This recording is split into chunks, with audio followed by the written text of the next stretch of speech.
Un dizionario sardo-siniscolese per non dimenticare.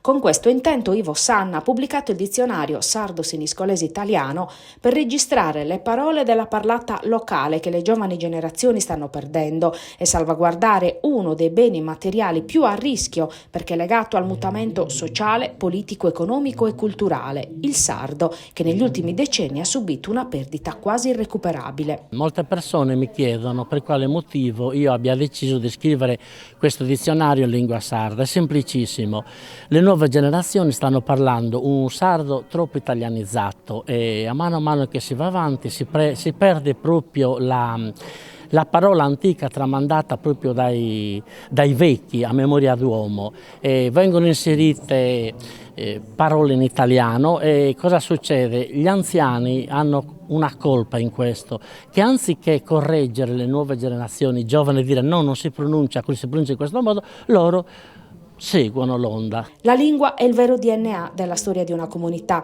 che esprime la sua identità culturale, i suoi modelli valoriali di riferimento necessari per garantirne la sua sopravvivenza.